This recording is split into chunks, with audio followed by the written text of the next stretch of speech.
세 가지 중요한 질문이라는 제목으로 하나님의 말씀 전하도록 하겠습니다. 이러한 이야기가 있습니다. 초등학교 5학년 아들이 학교에서 돌아올 시간이 아닌데도 불구하고 집에 일찍 돌아온 것입니다. 그래서 엄마가 아들에게 묻습니다. 왜 이렇게 일찍 오니? 라고 아들에게 묻자 아들이 엄마한테 이렇게 답을 합니다. 선생님의 질문에 대답한 사람이 나밖에 없었거든요 라고 이야기를 하는 것입니다. 그 이야기를 듣고 엄마가 기쁜 것이죠.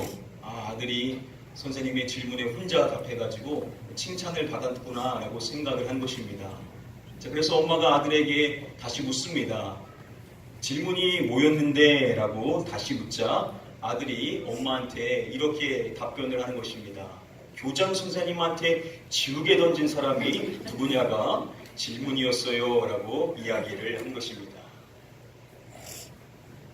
오늘 우리가 요한복음의 말씀 가운데 요한복음 10장 19절부터 27절까지의 말씀 함께 고찰해 보고자 하는데요. 이 말씀을 토대로 우리는 우리의 신앙과 관련하여서 중요한 세 가지의 질문에 대해서 함께 한번 생각해 볼 수가 있습니다. 오늘 본문 말씀을 중심으로 그 질문이 무엇인지 하나씩 함께 살펴보도록 하겠습니다. 우리 다음에 본문의 말씀 한 목소리로 읽습니다.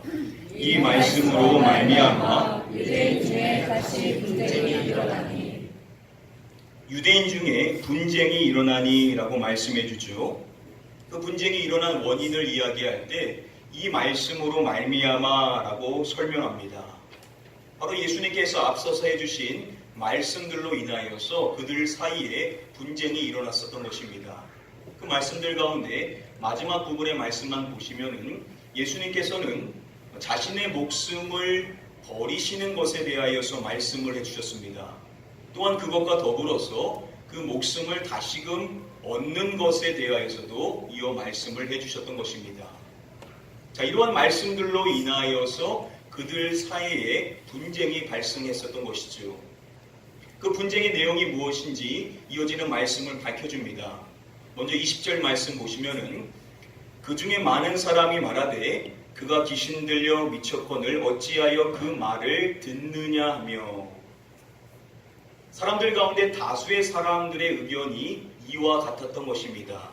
그가 귀신 들려 미쳤거늘 어찌하여 그 말을 듣느냐. 다수의 사람들이 예수님에 대해서 이야기할 때 예수님은 귀신이 들렸다라고 이야기를 했었던 것입니다. 공관복음의 말씀에 보시면은요, 귀신 들린 많은 사람들이 등장을 하죠. 그리고 예수님께서 그들 안에 있는 그 귀신을 쫓아내 주시는 사건에 대해서 공관복음은 많이 기록해주고 있습니다. 그것과 비교해 봤었을 때요, 요한복음의 말씀에서는 귀신이 들리다라는 이 표현이 6차례 등장을 합니다. 자, 그런데 놀라운 사실은요, 공관복음과 다르게 요한복음의 이 6차례 모든 경우는 다 예수님에 대해서 설명할 때 이 단어가 쓰였다라는 겁니다. 요한복음의 말씀에서는요, 귀신 들린 존재로 간주되고 있는 사람이 예수님밖에 없다라는 겁니다. 먼저 7장의 말씀에 보시면은요, 사람들이 예수님께 이렇게 말합니다. 당신은 귀신이 들렸도다. 자, 유대인들이 예수님께 직접적으로 당신이 귀신에 들려 있다라고 이야기를 했었던 것입니다. 다음에 8장의 말씀에 보시면은 우리가 너를 귀신이 들렸다 하는 말이 옳지 아니하냐. 그들 안에 예수님에 대한 여론 가운데 예수님이 귀신에 들렸다라는 이야기를 꺼내면서 그 말이 옳다라고 예수님께 이야기를 하는 것입니다. 또한 다음에 한 말씀만 더 보시면은 지금 내가 귀신 들린 줄을 아노라 라고 예수님께 이야기합니다. 지금 네가 귀신에 들려 있다는 것을 우리는 안다라고 예수님에 대하여 단언하며 직접 말을 하고 있는 것입니다. 지금까지 이 말씀들은 다 그들이 예수님께 직접 이야기를 했었던 것이고요. 오늘 본문의 말씀은 사람들이 예수님에 대하여서 다른 사람들에게 이야기하는 것입니다. 그가 귀신이 들렸다라는 것이죠. 자, 이것을 그들이 이것만 말하지 않고 이어서 또 이렇게 말합니다. 그가 미쳤거늘 이라고도 이야기를 하죠. 사람들이 예수님에 대하여 비난의 말을 할 때 이중으로 비난을 가하고 있는 것입니다. 그들은 예수님이 귀신이 들렸다라고 말하고 또한 뭐라고 말하냐면 그가 미쳤다라고, 그가 정신이 나갔다라고 이중으로 비난의 말을 가하는 것입니다. 이전까지는 그들이 예수님이 귀신이 들렸다라고만 말했었는데 여기서는 이와 같은 표현을 덧붙임으로 말미암아 자신들의 예수님에 대한 부정적인 의견을 더욱 강화시키고 있는 것입니다. 바로 이것이 다수의 사람들의 입장이었던 것인데요. 이들이 그래서 뭐라고 말하냐면 어찌하여 그 말을 듣느냐라고 말을 합니다. 이 사람은 귀신 들려 정신이 나간 사람이기 때문에 더 이상 그 사람의 말을 들을 필요가 없다라는 것이죠. 자신들의 의견이 맞다라는 겁니다. 더 이상 이 사람의 말을 들을 만한 가치가 전혀 없는 것이다 라고 예수님에 대해서 평가를 내리고 있는 것입니다. 바로 이것이 성경은 다수의 의견이었다라고 이야기를 해주죠. 자, 그런데 이러한 다수의 입장과 다른 입장을 표명하는 사람들도 있었음을 성경은 이야기해 줍니다. 21절의 말씀에 보시면은요, 그 어떤 사람은 말하되 이 말은 귀신 들린 자의 말이 아니라 귀신이 맹인의 눈을 뜨게 할 수 있느냐. 자, 그 가운데 어떠한 사람들은 이렇게 이야기했다는 것입니다. 다수라고 이야기했던 것과 비교해 봤었을 때 아무래도 이들은 소수로 추정이 되는데요. 그들은 뭐라고 말하냐면 이 말은 귀신 들린 자의 말이 아니라 라고 이야기를 하는 것입니다. 다수의 사람들은 확신에 차서 이 사람은 귀신 들렸다 라고 이야기를 하는데 소수의 사람들은 귀신 들린 자의 말이 아니다 라고 이야기함으로써 그들의 생각처럼 예수님께서 귀신에 들린 것이 아니다라는 반대 입장을 표명하고 있는 것입니다. 그들이 이렇게 반대하는 것은요, 그 근거를 이야기할 때 귀신이 맹인의 눈을 뜨게 할 수 있느냐라고 이야기를 꺼내는 것이죠. 자, 그들은 예수님께서 맹인의 눈을 뜨게 한 것에 대하여서 제시하고 있는 것입니다. 이것은 다들 아시는 것처럼 요한복음 9장의 말씀에서 날 때부터 맹인이었었던 그 사람의 눈을 뜨게 해주신 예수님의 그 사건에 대해서 이야기를 하는 것입니다. 이것을 상기시키면서 그들이 하는 말이 어떻게 귀신이 맹인의 눈을 뜨게 할 수 있느냐라고 말함으로써 예수님은 결코 귀신 들린 자가 아니다라고 이야기를 했었던 것입니다. 바로 이것이 오늘 본문의 말씀에 유대인들 사이에 있었던 논쟁이라는 것인데요. 바로 이 분쟁을 이야기할 때 성경은 유대인 중에 다시 분쟁이 일어나니 라고 이야기를 해줍니다. 지금 이 요한복음 10장에서 있었던 이 분쟁은 여기서 처음 있었던 분쟁이 아니라는 것이죠. 이미 앞서서 그와 같은 분쟁이 있었음을 성경은 나타내주고 있는 것입니다. 바로 요한복음 7장에서 그 사건이 있었는데요. 예수로 말미암아 무리 중에서 쟁론이 되니 라고 이야기해 주죠. 자, 예수님 때문에 유대인들 사이에서 쟁론이 있었다라는 겁니다. 이 쟁론이라고 번역이 된 이 헬라어 스키스마라는 이 단어는요, 우리가 10장에서 살펴본 분쟁이라고 번역된 단어하고 동일한 단어입니다. 자, 그런데 오늘 본문에서 그 분쟁이 다시 일어났다라고 이야기를 한다라는 것은 이 분쟁은 앞서서 있었던 그 쟁론과 동일한 내용임을 나타내주고 있다는 것이죠. 요한복음 7장에서 있었던 그 쟁론에 대한 이야기를 살펴보면요, 어떤 사람은 그리스도라며 어떤 이들은 그리스도가 어찌 갈릴리에서 나오겠느냐라고 이야기를 했었던 것입니다. 자, 어떤 사람은 예수님이 그리스도다라고 이야기하고 어떠한 사람은 어떻게 그리스도가 갈릴리에서 나올 수 있느냐라고 말함으로써 그는 그리스도가 아니다라고 이야기를 했었던 것입니다. 즉, 이 분쟁의 핵심은 무엇이냐면 예수는 그리스도냐 아니냐라는 것이 그 분쟁의, 그 논쟁의 핵심이었다라는 것이죠.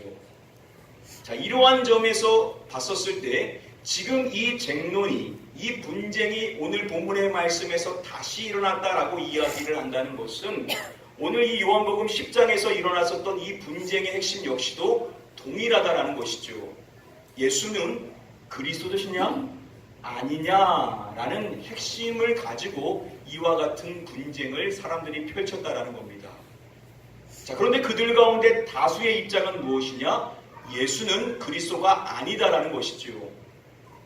오히려 그 사람은 귀신에 들려 정신이 나간 사람이다 라고 이야기함으로써 더 이상은 그 사람의 말을 들을 가치가 없다라고 평가를 내리게 된 것입니다.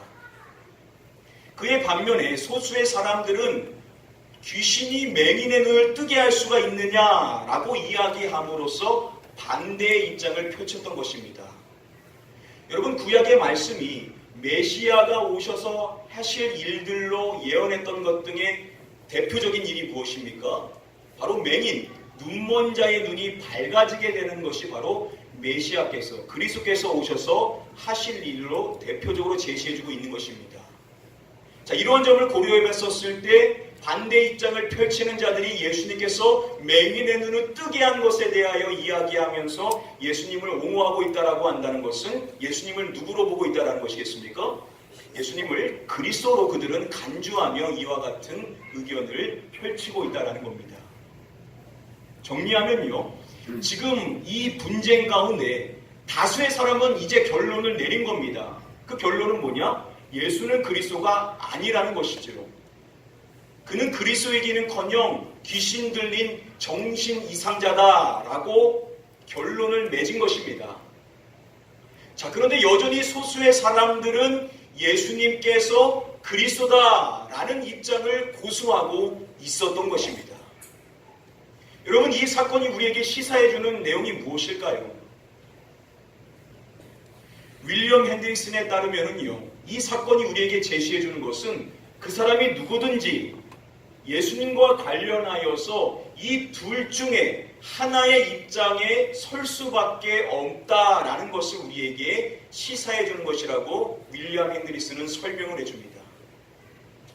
예수님과 관련하여서 어중간한 입장을 표명할 수는 없다라는 겁니다. 예수님을 그리스도로 보든지 아니면 예수를 귀신 들린 정신 나간 사람으로 보든지 둘 중에 하나의 입장에 설 수밖에 없다라는 것을 우리에게 가르쳐준다라는 것입니다.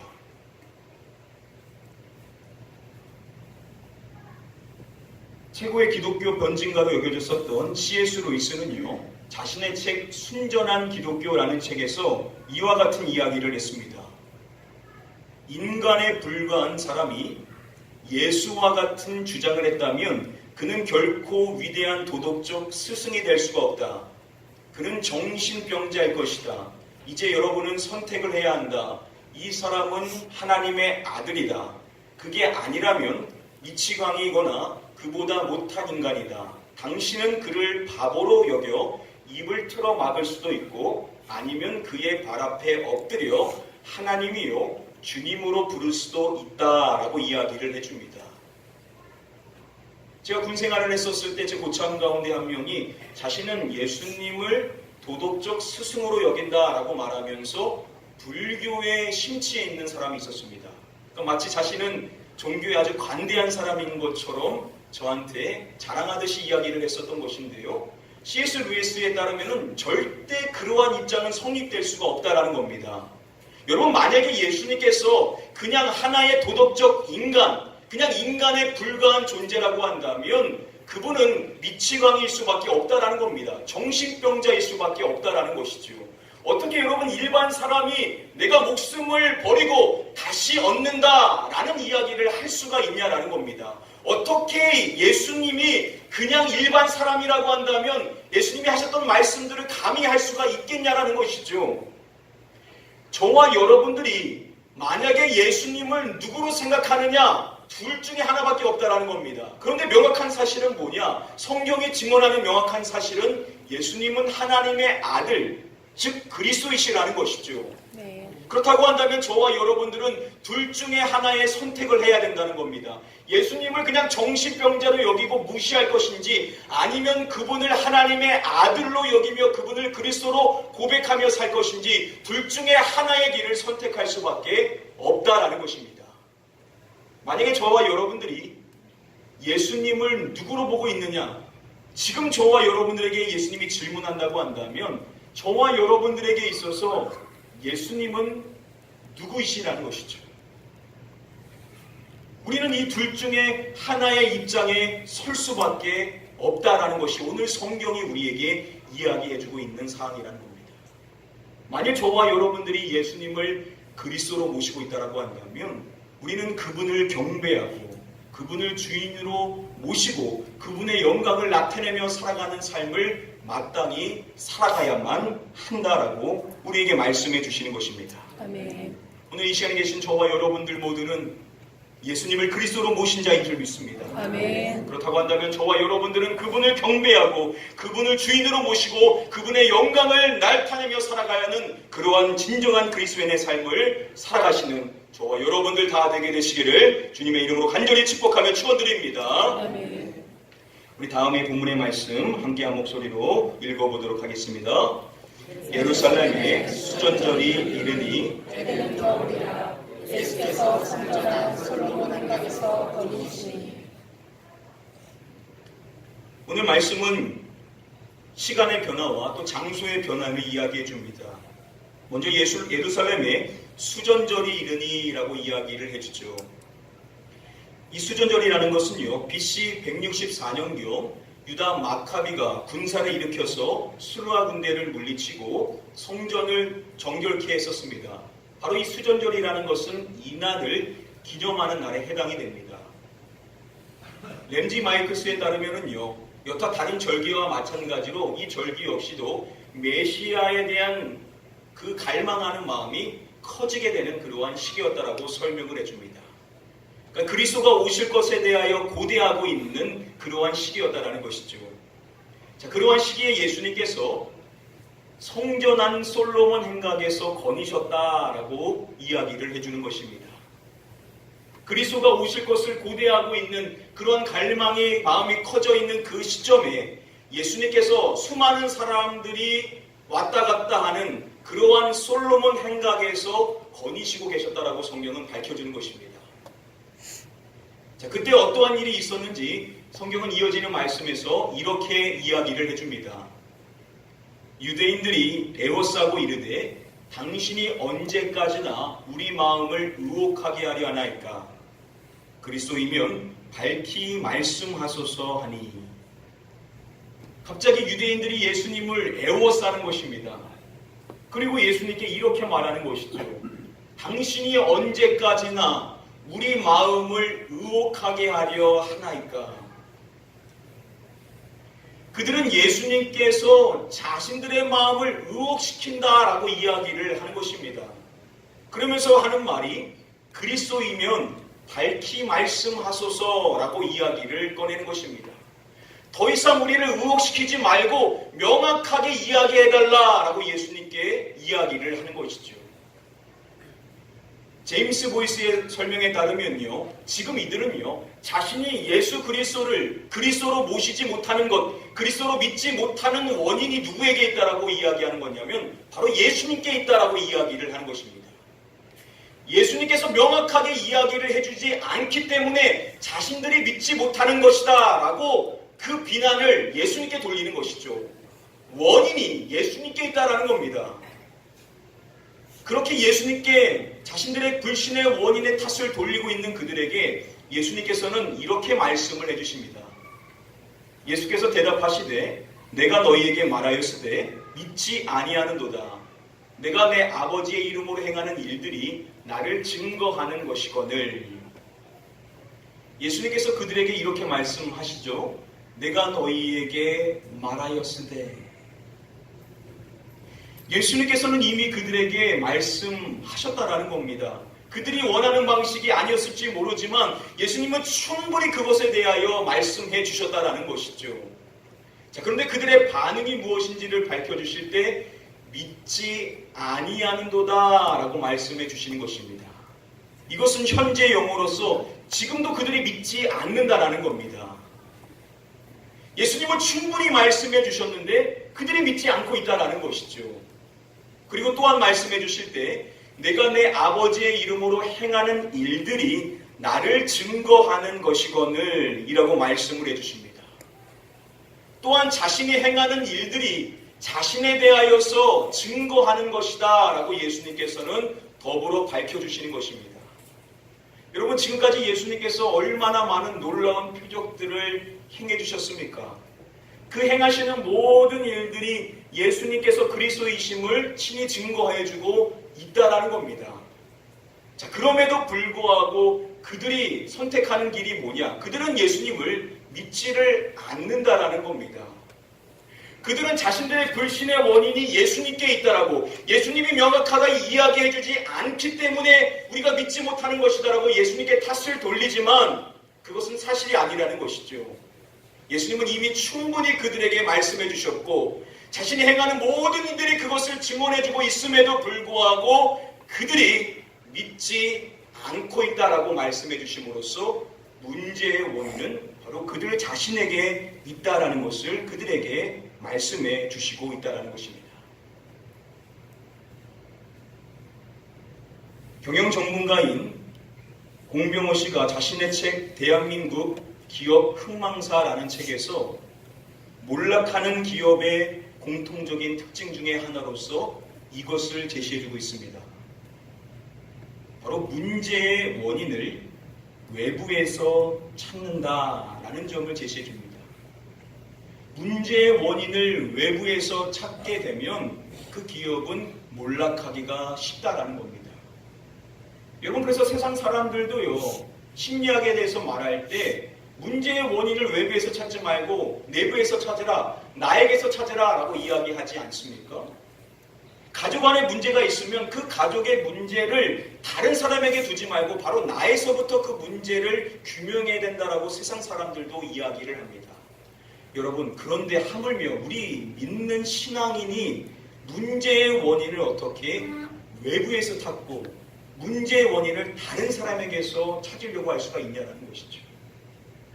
오늘 우리에게 주님께서 질문하시는 두 번째 질문이 있다고 한다면 바로 이것이라는 겁니다. 저와 여러분들의 신앙의 문제의 원인을 우리는 어디에서 찾고 있냐는 것입니다. 여러분, 우리의 문제의 원인을 우리 자신에게서 여러분 찾고 있습니까? 아니면 그것을 내가 아닌 타인에게서 찾고 있냐는 것이죠. 저와 여러분들이 가지고 있는 여러 가지 많은 문제들이 있는데 그 문제를 규명할 때 그것을 우리가 다른 사람에게서 찾고자 한다면 쉽습니다. 그러나 여러분, 그렇게 한다고 진정한 변화가 있을 수 있습니까? 그렇지가 않죠. 뭐든지 그렇습니다. 문제의 원인을 나 안에서 찾고자 했었을 때 변화가 있을 수가 있다는 것, 우리는 이 사실을 깨닫고 우리가 가지고 있는 인생의 삶의 문제를 타인이 아닌 우리 자신에게서 찾을 수 있는 성숙한 신앙인이 되어야만 될 줄 믿습니다. 우리 마지막으로 다음의 본문의 말씀 함께 한 목소리로 읽어보도록 하겠습니다. 너희는 예수님께서는 자신이 충분히 말씀해 주셨고 많은 표적을 행해 주셨음에도 불구하고 자신을 믿지 않는 그들에게 이렇게 말씀해 주시는 것입니다. 너희가 내 양이 아니므로 믿지 아니하는도다. 그들이요, 예수님의 양이 아니기 때문에 예수님을 믿지 않는 것이다 라고 말씀을 해주시는 것입니다. 자, 그렇다면 역으로 여러분, 그러면 주님의 양이라고 한다면 주님을 무엇한다는 것이겠습니까? 주님을 믿는다라는 것을 말씀해 주시는 것이겠죠. 자, 그렇다고 한다면 이어지는 말씀에서 예수님께서는 내 양은 나를 믿으며 라고 말씀해 주셔야만 할 것입니다. 그런데 말씀을 보시면 예수님께서는 그렇게 말씀해 주시지를 않는다라는 것이죠. 예수님께서는 이어서 내 양은 내 무엇을 들으며 라고 말씀해 주십니까? 내 음성을 들으며 라고 말씀을 해 주시는 것입니다. 자, 여기서 이 들으며 라고 번역이 된 이 헬라어 아쿠어라는 단어는요, 단순히 듣는다라는 뜻뿐만 아니라 순종한다라는 뜻이 더불어 가지고 있는 단어입니다. 여러분, 예수님께서 자신의 양이 아니면 믿음이 없다라고 말씀해 주시고 이어서 내 양이면 믿음이 있다라고 말씀해 주시는 것이 아니라 순종한다라고 말씀해 주시는 것은 무엇입니까? 믿음이라는 것은 순종과 직결된다라는 것이죠. 우리가 주님의 양이라고 하면서 내가 믿습니다 라고 이야기하는 것은 쉽지만 우리가 진짜 믿는다라고 한다면, 우리가 진짜 주님의 양이라고 한다면 우리는 주님의 말씀대로 순종하는 그 순종의 모습이 마땅히 있어야만 한다라는 것입니다. 그리고 예수님은 이어서 또 이렇게 말씀해 주시는 것입니다. 나는 그들을 알며. 자, 그러면 대꾸법에 의하면 예수님은 이어서 이런 식으로 말씀해 주셔야 될 것입니다. 나는 그들을 알며 그들은 나를 안다 라고 말씀해 주셔야 될 텐데 여기서도 이런 식으로 말씀해 주시지 않으시죠? 그들은 나를 무엇한다 라고 말씀해 주십니까? 나를 따르느니라 라고 예수님께서는 말씀을 해 주시는 것입니다. 여기서 이 따르느니라 라고 번역이 된 이 헬라어 아콜루데오라는 이 단어는요, 예수님께서 자신의 제자들을 부르실 때 나를 따르라, 그리고 예수님의 그 부름에 그들이 다른 것을 버리고 예수님을 따랐다라고 말했었을 때 이 따르다라는 단어하고 동일한 단어입니다.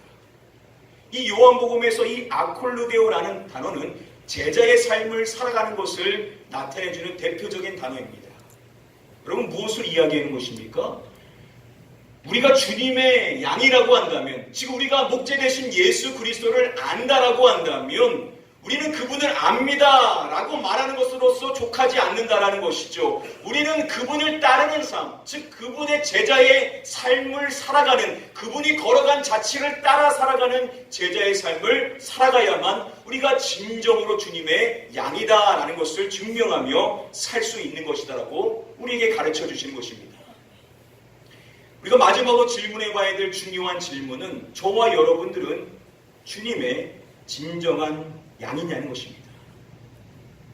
우리가 그렇다고 한다면 우리의 삶 가운데 우리가 주님의 말씀대로 순종하는, 그 말씀을 따라 살아가는 그 제자의 삶이 우리에게 마땅히 있어야만 된다라고 예수님께서는 저와 여러분들에게 친히 말씀해 주시는 것입니다. 이 시간 축복합니다. 오늘 이 자리에 계신 저와 여러분들 모두 주님의 진정한 양으로서 그분의 말씀대로 순종하시고 그분이 걸어가신 그 삶을 따라가는 제자의 삶을 살아가시는 저와 여러분들 되시기를 주님의 이름으로 간절히 축복하며 축원드립니다. 아멘. 오늘 말씀 맺음으로써 정리하도록 하겠습니다. 오늘 요한복음 10장 19절부터 27절까지의 이 말씀을 통하여서 우리는 우리의 신앙과 관련하여 중요한 세 가지 질문에 대해서 함께 한번 고찰해 봤었습니다. 첫 번째 질문은 이것이죠. 나에게 예수님은 누구시냐는 것입니다. 두 가지 길밖에 없다라는 것이죠. 예수님을 정신 이상자로 보든지 아니면 그분을 하나님의 아들이신 그리스도로 보든지 둘 중에 하나의 길을 선택해야만 한다는 겁니다. 우리가 예수님을 그리스도로 모시고 그리스도로 고백하며 산다라고 한다면 우리는 마땅히 그분을 경배하고 그분의 영광을 나타내며 그분을 주인으로 모시고 살아가는 그러한 삶을 살아가야만 한다라는 것입니다. 또한 두 번째 중요한 질문은 문제의 원인이 나에게 있는가? 지금 내가 문제인가? 아니면 타인이 문제인가? 우리가 진정한 신앙인이라고 한다면 여러분, 우리가 쉬운 길, 외부에서 다른 사람에게서 문제를 찾는 것이 아니라 바로 내 자신에게서, 내 안에서 문제가 있는 것이다라고 생각하고 그 문제를 해결해 나가려고 해야만 그것이 진정한 신앙인의 모습인 것을 우리에게 말씀해 주신 것입니다. 아멘. 마지막 세 번째 중요한 질문은 나는 주님의 양인가? 라는 것이죠. 우리가 주님의 양이라고 한다면, 내가 진짜 믿는 사람이라고 한다면, 내가 진짜 주님을 아는 사람이라고 한다면 우리는 삶으로 그것을 입증해야만 한다는 것이죠. 말씀대로 순종해야 되고 주님이 걸어가신 그 좁은 길을 따라 살아가는 제자의 삶을 살아야 우리가 진정한 주님의 양으로 살아갈 수가 있다라는 것입니다. 아멘. 이 시간 오늘 이 주일 예배 나오신 사랑하는 성도님들 모두를 축복할 때 금지의 원인은 외부가 아닌 내부에서 나에게서 찾으시고 아멘. 또 예수님을 그리스도로 모시고 아멘. 그분의 말씀에 순종하시며 그분이 걸어가신 그 길을 따라 살아가시는 제자의 삶을 사시기를 마지막으로 주님의 이름으로 간절히 축복하며 축원드립니다. 아멘. 우리 시간에 찬양하실 때 우리 이 찬양으로 함께 한번 고백하기를 원합니다. 온 마음 다해 주님과 함께하는 이 고요한 시간 주님의 보좌 앞에 내 마음을 쏟네. 우리 고백이 되기를 소망하면서 우리 같이 한번 찬양하겠습니다. 주님과 함께하는 이 고요한 시간 주님의 보좌 앞에 내 마음을 쏟네.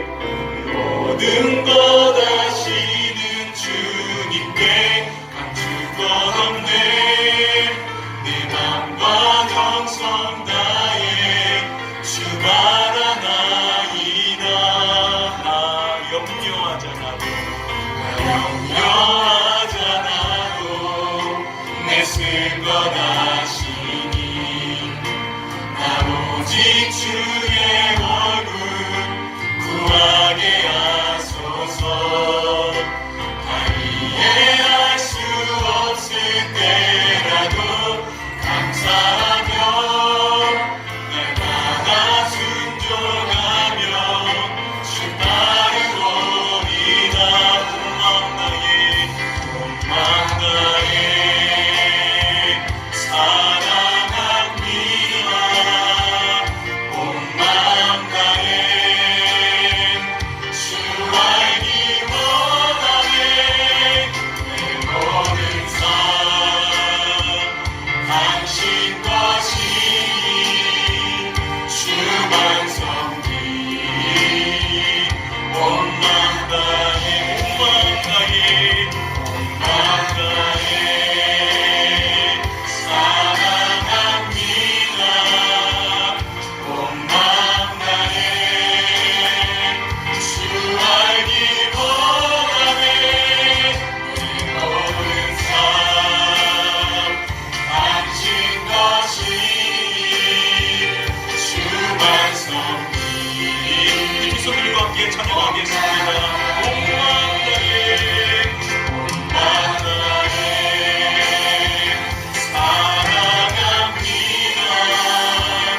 온 마음 다해 주 알기 원하네. 내 모든 삶 당신 것이니 주만 섬기니. 목소리로만 한번 고백하겠습니다. 온 마음 다해 마음 다해 사랑합니다. 사랑합니다. 온 마음 다해 주 알기 원하네. 주 알기 원하네. 내 모든 삶 당신 것이니 주만 섬기니 온 마음 다해. 우리 시간에 같이 한번 기도하겠습니다. 예수 그리스도를 나의 주인으로 모시고 그분을 그리스도로 고백하며 진정으로 사랑할 수 있고 그래서 내 삶을 주님께 드리며 그분의 영광을 나타내며 살아가는 우리의 삶이 될 수 있다. 또 문제의 원인을 외부가 아닌 내부에서 타인이 아닌 나에게서 찾을 수 있는 성숙한 신앙인이 될 수 있다. 또한 주님의 진정한 양이라고 한다면 주님의 말씀대로 순종하며 그 길을 따라가는 제자의 삶을 내가 살아갈 수 있게 해달라고 우리 간절히 소원하는 마음 갖고 함께 한번 통성으로 우리의 신앙을 위해서 같이 한번 기도하겠습니다. 기도합니다. 아버지 하나님, 이 시간 우리가 주님의 마땅한 제자의 삶을 살아가는 우리의 삶이 주님의 것이며 우리가 주님의 말씀대로 순종하며 주님을 그리스도로 경배하며 그것을 주인으로 모시며 내 삶이 내 것이 아니라 하나님의 영광을 위하여서 내가 구속받은 자임을 믿고 내 삶을 주님께 이어드릴 수 있는 삶이 되기를 원합니다. 주님 하나님의 인생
주님께서 누구이신지,